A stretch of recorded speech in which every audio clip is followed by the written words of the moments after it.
And sorry, I just saw something happen here. Okay, anyway, so let's go ahead. Okay, so today's going stream is going to be quite different from what we usually have, right? So I know I've been away for a while now. I was on vacation with my family for a couple of weeks. I hadn't done any live sessions since then. So 2 weeks away from all of this. But I'm back now, and I thought I'll share something very, very, well, not very personal, just personal enough, something that I don't usually speak about. So today's video, in that sense, is going to be quite different. Yeah, in the sense that I'm going to be talking about just uh, my career experience. How has it been, and what led me to be where I am, and what are the principles, the values that I've learned being in the corporate for about 20 plus years, and how I started it off. So that's what I'm going to be talking about today, and I hope this is going to be interesting for you to listen and know. I'm going to be putting in some tidbits of wisdom from my own experience, and I hope that you find value in it. So I just realized that I hadn't had stream on, although I feel like I've streamed. So I don't know how this is going to look eventually, and I don't care. I think the vertical uh, video, there might be some duplicates, but bear with me.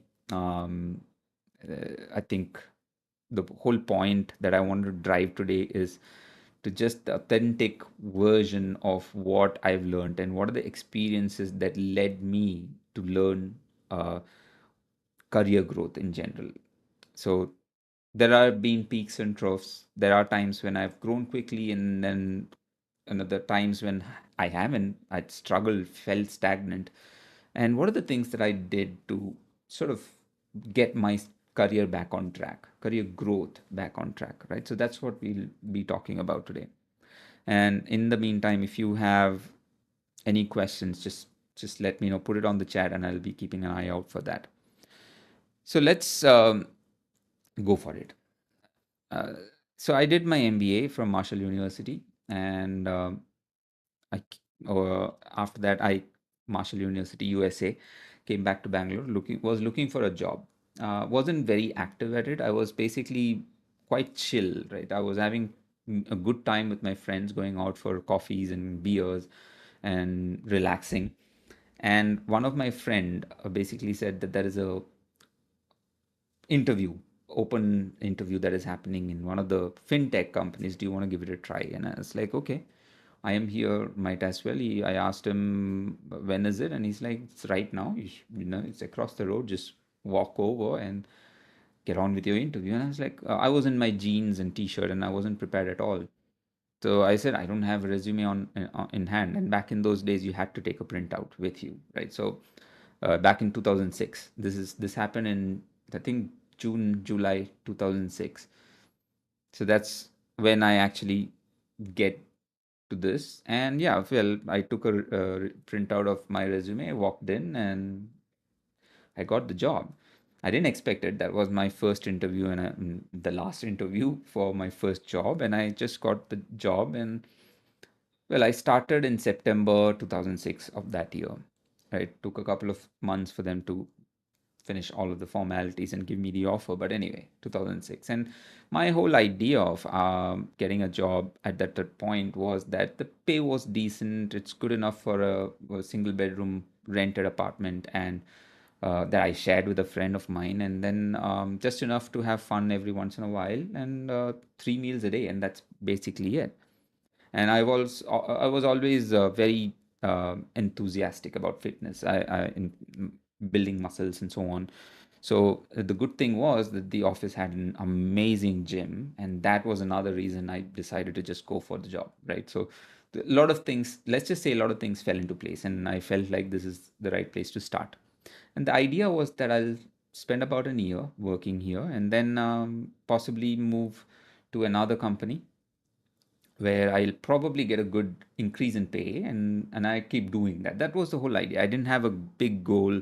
I wasn't very big on aspirations. I just wanted to, have a good time. But then what really happened was after about a few weeks, maybe a month or so, after I joined the company, I noticed this manager. He was a team leader, and I saw how good he was with the work that the team was doing. We would, somebody would ask help, and he would come over and help, and he would, his hand would move over the keyboard, and there is 100 things that is happening on the Excel spreadsheet. I was amazed with his Excel skills, right? So, and I was like really intrigued as to how he was doing. I wanted to learn what he was doing, and that basically got me into the mode of wanting to learn and do more things. So that's another thing, right? So that's probably the first lesson: keep learning, right? But then the more important thing that I learned that day was that I wanted to be like him. I wanted to be in the role he was in. I wanted to be as good as he was. So I set that goal for myself, and I said I'm going to be a team leader in less than 2 years, right? So that was an aspirational goal because I've just joined. There were seniors in my team who had already worked for about 4 years or so. So I was just a junior analyst, and for me to become a team manager at the time was extremely aspirational. But then I had this firm goal. So the whole idea about I'll work for a year and then jump to another company, that just went out of my mind. And I was single focused on making sure that I became a team leader. And I started working 16 hours a day. I used to sometimes volunteer for another team. After I finished work in my team for about 8 hours, moved to another team, work there, because I wanted to get as much exposure, as I wanted to learn as much as possible. And I learned somewhere in between, not consciously, that I had to get rid of any objections anybody would have in hiring me. So my team that I was working for was kind of a low profile team. Not much used to happen incident issues wise. But then the other team that I knew where I was volunteering to work was extremely high profile. So there's a lot of attention on that team. So I wanted to work there, get some experience. Because if I were to apply for a team leader's job, I don't want somebody objecting to say that, oh, you don't have exposure into that aspect of the work. How are we supposed to get you the job? How do we trust you with that job? I don't want that sort of objection. And that's how I went on to sort of do this whole thing about wanting to work in two different teams, getting as much exposure. In that process, I actually started getting a lot more attention. With that, I got bigger projects to work on, and it wasn't just within my team or the team I was volunteering with, but it was for cross department. What that did was got me attention from the senior managers of that department. So that is when I started to learn that influence is really, really important. And guess what? In about exactly 2 years and 3 months, it wasn't 2 years, a little more than that, I became a team leader, right? And I was probably one of the fastest team leader to become in that department. So that goes. And in that process, I learned that I had to build influence. I need to work on my strengths, not really focus as much on the weaknesses, because I was good at understanding processes, simplifying it, and basically helping others understand and simplifying that as well, right? So when I say simplify, I was pretty quick in building automations using simple tools like VBA, right, for the processes. I wasn't a technical guy, right? I have a finance background, and I was in a fintech, stock exchange related financial market data information company, and I had a lot of spreadsheets were being used, and VBA was something that sort of wasn't something that was being used to automate processes within spreadsheets, and I sort of excelled at it, right? And I was getting a lot of attention because of that. And in that process, I also learned that mistakes aren't necessarily a bad thing, because I made a huge blunder in one of the processes, and that caused a lot of pain for the management team. Thankfully, it didn't impact the clients as much, but the teams that were working had to do a lot of backfills and do a lot of damage control, which basically was caused by me. And I, of course, it sort of was terrible feeling to be in that situation where everybody is looking at you and saying, "Oh my God, you screwed up so badly," right? And that was a bad thing. But I went home, I sort of worked on what had happened and what are the things that I can do. The next day, I'd come up with a quick VBA automation to simplify the process that I was doing. It was an honest mistake, right? I deleted a very important financial instrument by mistake. And I basically set up a quick meeting with my team and said, look, I've got this quick process change. This is an automated way of doing this process. Are you okay with it? I took objections, started looking at that, and I sort of addressed those objections, and none of it was really serious one. So what I did was on that same day, I got the management team who had a lot of questions to ask. They were bothering me all through previous day and night. Of course, they were bothering me because they were being bothered by their leaders. It was a big error. So what I did was I got my team manager and his managers on a quick meeting, and then I presented to them about what I'd done, what are the reasons I made a mistake, and I said how I fixed it and what are the things that I'm going to do. It got me a lot of attention from that as well, right? So I changed the entire perspective of somebody's thinking about this person who is relatively new goofing up and screwing things up to someone who's, wow, he made a mistake, but he turned things around. He made the process simpler, made sure that nobody would make that mistake again. So that's another thing, right? So I just capitalized on what I'm good at and made sure that everybody was able to see it. So anyway, so that happens, and I was stuck in the team manager's role for about 4 years because I moved laterally to another team. I did it with a purpose, and the purpose was that I wanted to, again, like I said, I wanted to gain as much experience and as much exposure into different things so that I can avoid objections when I applied for a role, right? So a lot of the times when you apply for a new role, a higher role, you will have attended the interview. You might have thought you've done a great job, especially if you are growing within the company. You've applied for a higher role within your own organization. If you don't get it, it's an very good possibility that the hiring manager didn't have very strong reasons as to why they rejected you. One, because they had a preferred candidate, right? That's one. Two, they didn't see you as the potential candidate for that role beforehand. So, if you are wondering, every hiring manager has a preferred candidate if they are hiring internally, right? Don't be offended by that. Your purpose in an interview will have to be about creating an impression so good that you become the preferred candidate for the next opportunity, not in this opportunity. So that's one lesson that I can give you as well, right? You aim for the next role within your organization, not necessarily the organization, the that specific role that you are applying for.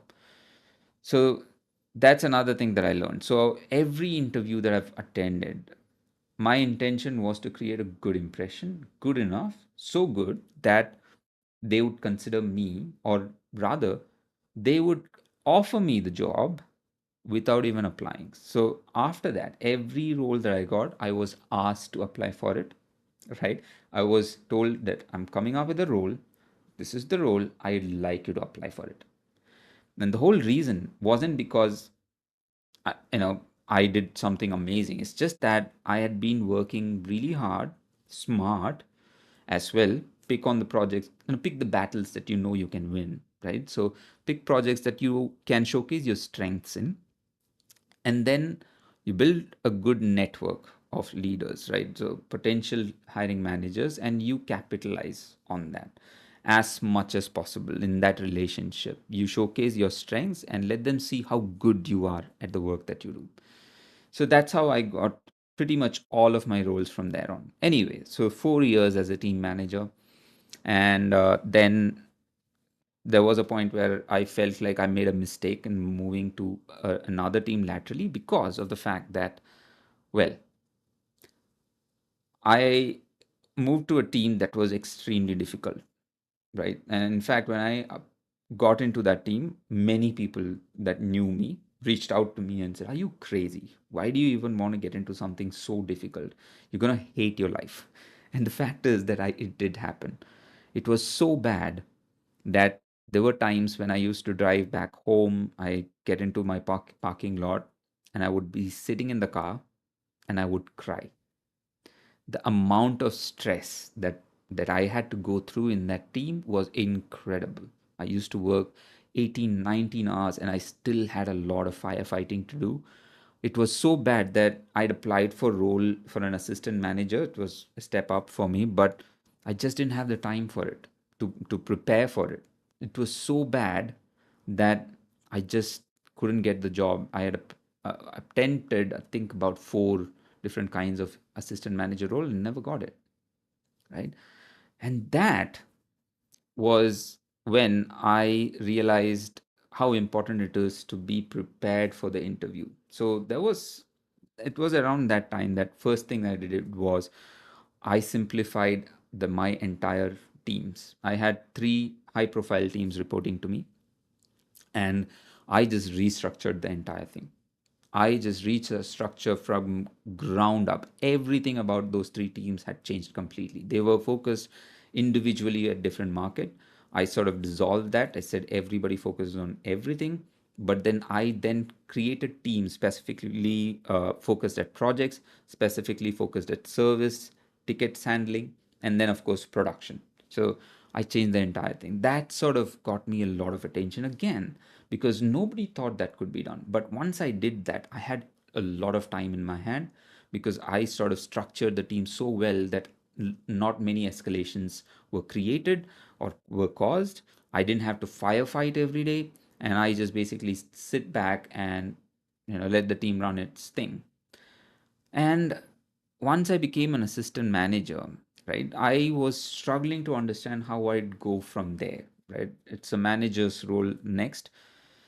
One of the things that happened in that same time was a regulatory change happened within the European region. It's called MiFID. So I was, like I said, in fintech, you got to deal with regulatory requirements, and we had to implement that across the organization. And of course, my job was to basically make sure that the teams that were working in the European region were implementing a lot of these requirements. I had one European team, but it wasn't a big team, right? But then there were others in the team. I also knew at around the same time that there is another department where there is a likelihood for a manager's role to open up. And I knew the manager there, and I knew why it was opening up is because this friend of mine, well, not really close friend, but he was moving out to another country within the company, but to a different role. And I knew that open role is likely a good opportunity for me.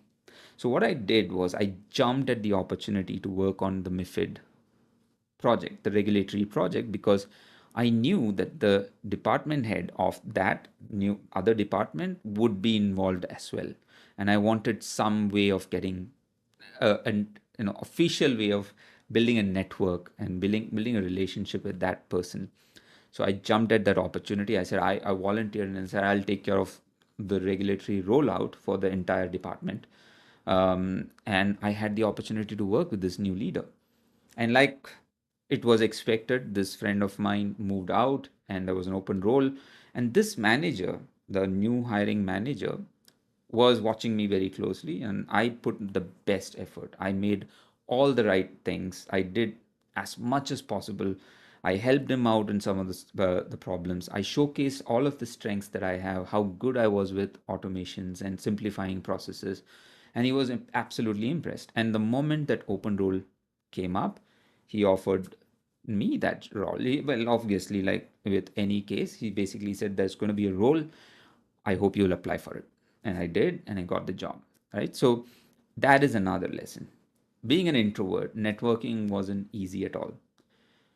It's very, very difficult for me to network. But if I had a purpose, and that's the case with most introverts, right? If you have a purpose, then you can actually focus your attention on that purpose while building network on the side. And that's exactly what happened with me. So that's another thing that I'll teach a lot of my students or mentees or coaches that come and work with me. A lot of the leaders that work with me are introverts, and I feel like I'm starting to specialize in that area because I think they relate to what I am saying, right? Networking is very, very difficult for introverts. But as long as you find a larger purpose and you see value in it, you will be able to invest time and effort into that. That builds a network as a side effect for you. And that's exactly what happened. I started working on that regulatory requirement, but that helped me build relationship with a lot of senior managers. An opportunity came and they thought that I was a good fit for it. They asked if I would apply, and I did apply for the job, interviewed, and of course, I got the job as well. So that is networking, right? So what have we learned so far is, first, you have to have a goal. If you don't have a goal, you don't know where you're going. It's like, if you have a big earth mover, if you don't have a goal, you don't have a purpose of what you're going to do with that earth mover, you're just going to drive that into a ditch and probably crash, right? But you have to have a purpose. So have a goal. Always have a goal. Without goal, none of it means much, right? Second, make sure you work on your strengths. Of course, you need to be aware of your weaknesses or areas of improvement, but don't focus too much on that, right? You start to build on your strength and start to work on things where you know you already are strong, and make sure that people are able to see that. So that is really, really important. Third is networking, right? It's really, really critical to network. Fourth, interviews, right? You have to be really good at interviews. And like I said, there was a period when I feel like I'm stuck in the role. Interviews weren't working out for me. And I actually put a lot of effort researching on how to give interviews. And in that process, I started teaching first line managers, I was an assistant manager at the time, first line managers on how to take interviews, what to look for interviews, what is the best way to take interviews, what are the biases you need to be aware of so that you can hire the best person for the job. So I was teaching a lot of those things. I was teaching that course as part of an overall certification. That helped me build a good foundation on interviews, and then that is the time when I actually came up with an abbreviation called ADD, right? So what I did with that was basically um, came up with ADD, A for answer the question. So interviewer asks the question, answer the question, right? So you say the basics of what naturally comes to you to answer that question. Second, you do is you basically give a detailed example. That's the second D, detailed example, uh, that for to support that answer. And it has to be an example. It has to be something that has occurred and you have been part of, right?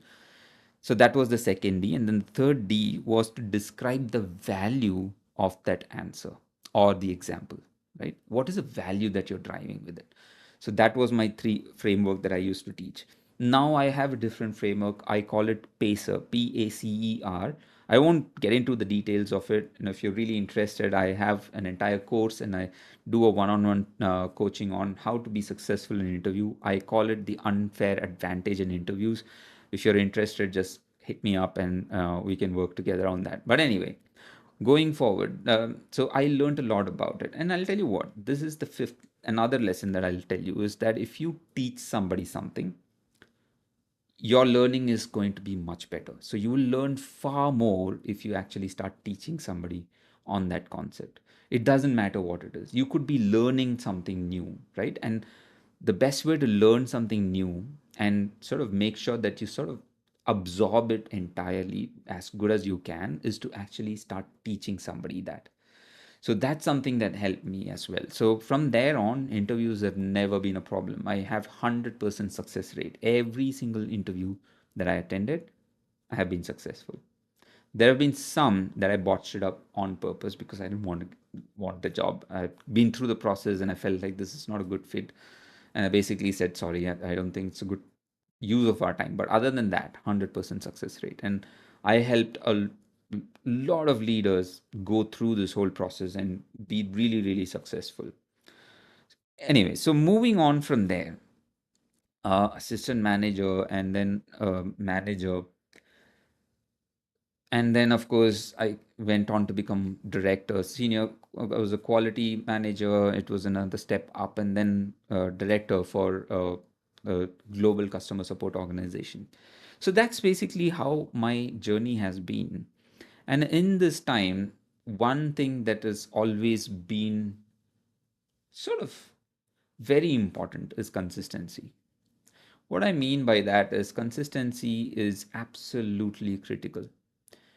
You have to be dependable person, right? So if you want to be a dependable person, the first thing you need to do is maintain consistency. Because if you are someone who is really pumped up and really motivated one day, and the next day sort of see a dip because something ticked you off, maybe bad traffic, and you just lost your energy, it's going to get noticed, right? And that's why consistency becomes very, very important. You have to be dependable. A hiring manager, when they see you and they listen to you and you talk about your experiences, they need to know and understand that you can be depended on. And for that, consistent performance is very, very important. And another thing that I learned is, of course, look, appearance as such is not a big deal. It's not really that critical. And that said, I learned very early on, right, that appearance does make or break your career. I'll tell you why. So, if you have noticed in your workplace, you might see somebody who's walking very lethargically, this very, very casually, or maybe even not dressed very well, wears a t-shirt, maybe torn jeans. Now, all of that, if that's your style, go for it. Right? But what you need to be mindful about is who are the decision makers? What is it that they look for? Now, they may not approve of you or reject you because of the way you dress or the way you appear, right? Or the way you walk. It may not be a decision maker as such, but it does have a bearing. For example, there are two of you. You like to dress casually, you wear toned jeans, you have open footwear, and you walk very lethargically. You are a chill dude, and then that's your style, right? And then another person and you're a great performer, right? You're doing an amazing job. Another person, a colleague of yours, comes well dressed, comes in a formal shirt, formal pants, well dressed, or a girl, right, formally dressed, very clean looking, comes very professionally to the office. Now, let's just say there is an interview and you have a manager, a hiring manager that is not somebody who's really very closely, who hasn't worked very closely with you, doesn't really, really know you as a person, but then is interviewing, and between the two of you, this manager has to make a decision. Who is likely to get hired is something that you need to think about, right? So it's all about competition. And in that, consistency is very, very important. Because the thing is, if you think about yourself in any organization for that matter, you have to consider yourself in a ranking system. If you are 10 people in a team, there are 10 ranks. Trust me, there is, even if you think there isn't, right? And you know where you are in that ranking order.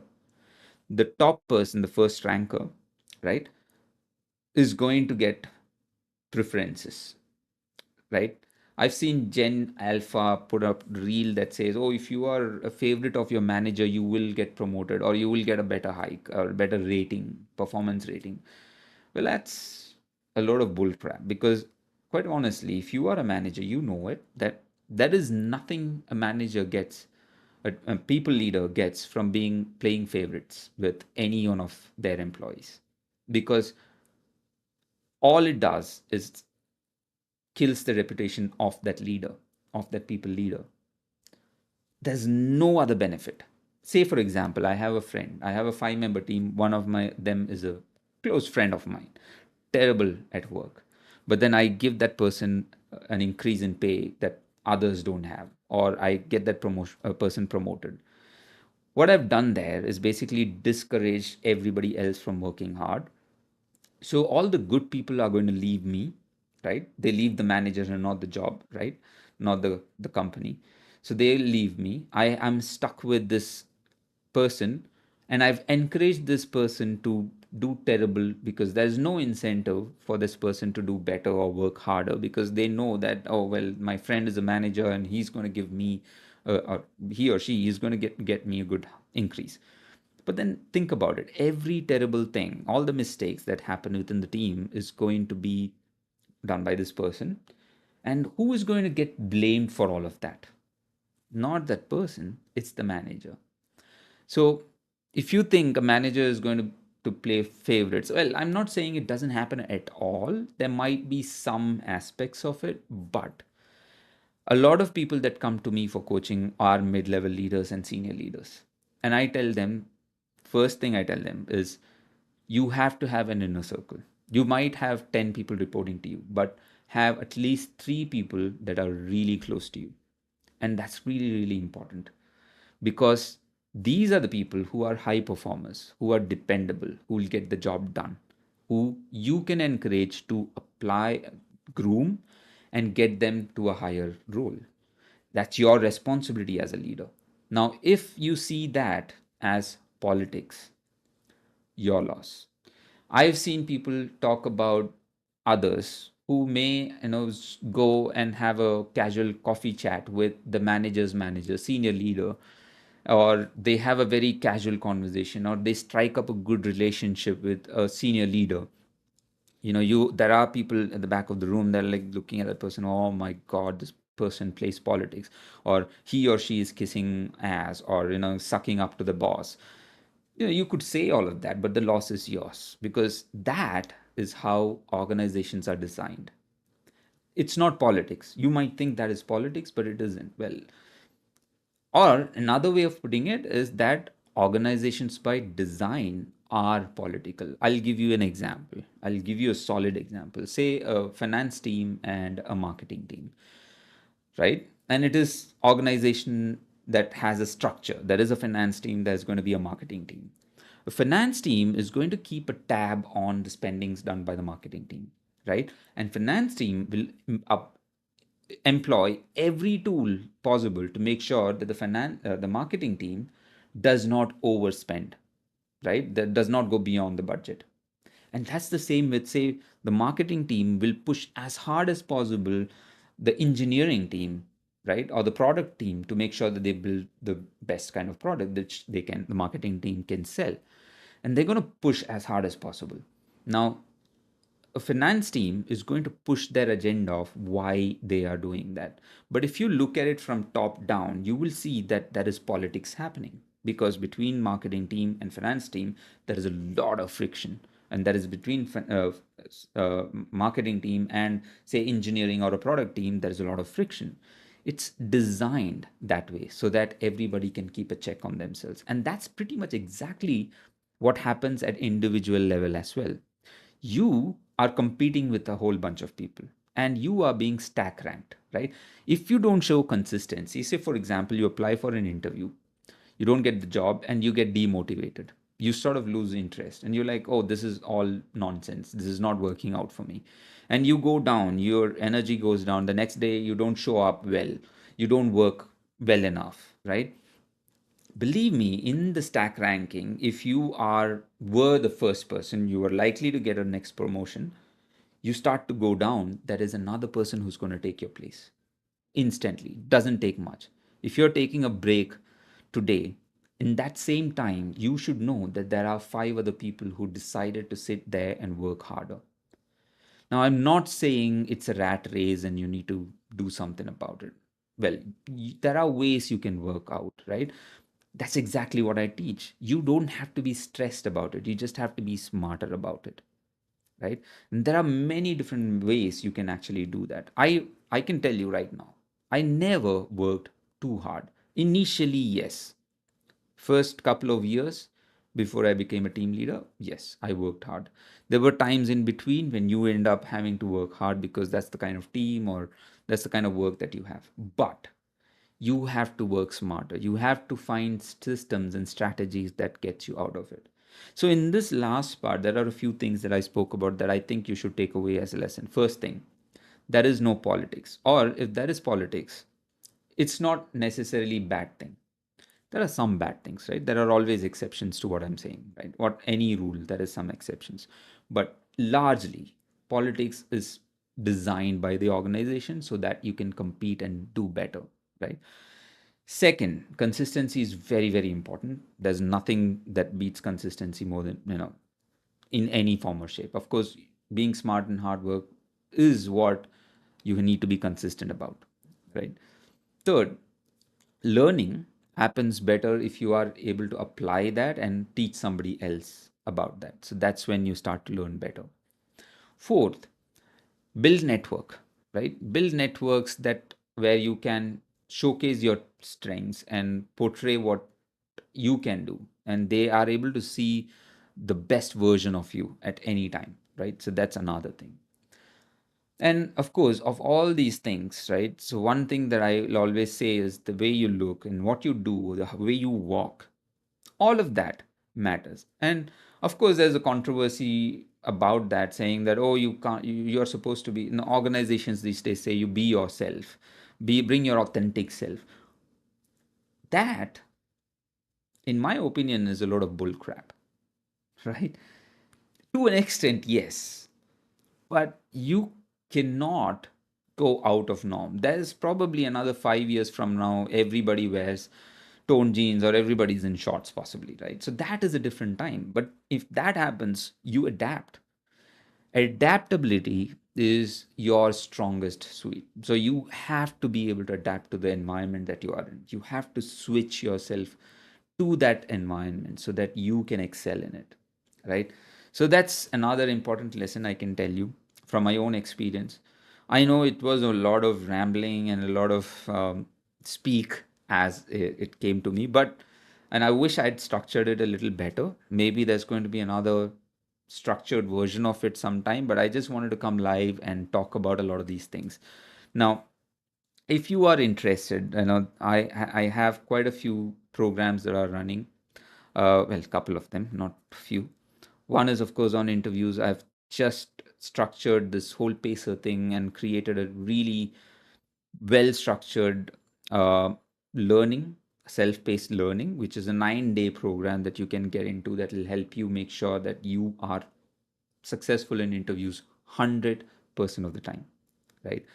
You will always be successful. It's a pretty simple, straightforward structure.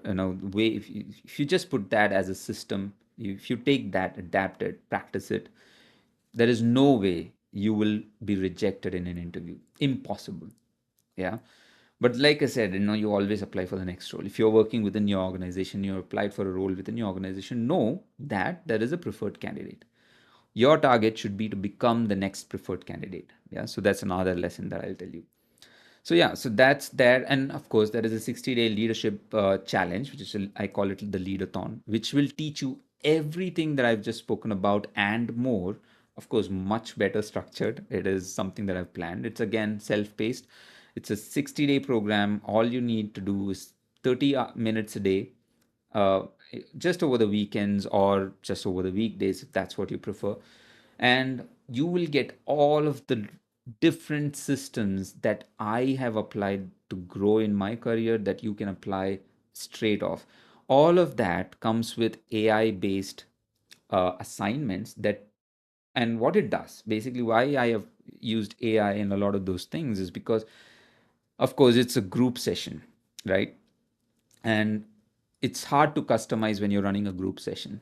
What AI does is I'll give you prompts that then can be applied to your very individual specific environment or a situation you are in, and you can just take it and apply it, right? It could be how to do an elevator pitch, right? I call it impact brief. It could be about how do you sort of build influence, right? It could be about how to build habits, good habits.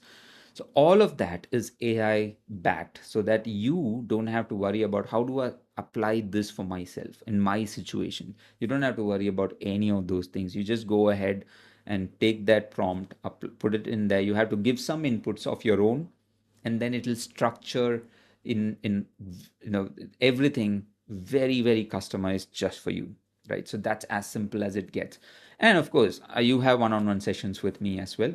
You just have to schedule it, and you get one-on-one sessions for both the programs that I spoke about.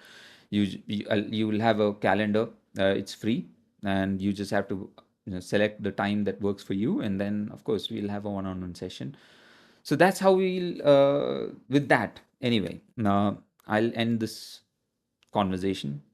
If you have any questions, comments, please put it in the chat, and I will try and address them. If there are any specific concerns that you are dealing with at your workplace that you need help with, please reach out to me on the chat, and I'll try and address it as much as possible.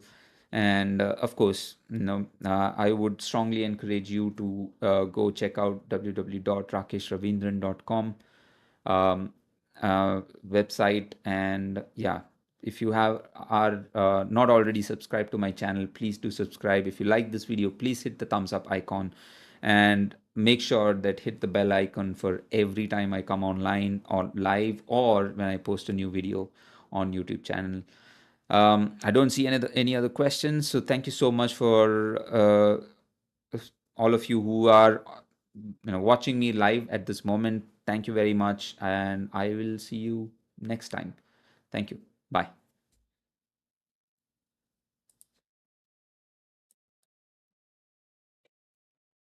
How long was that? Oh, you still likes one.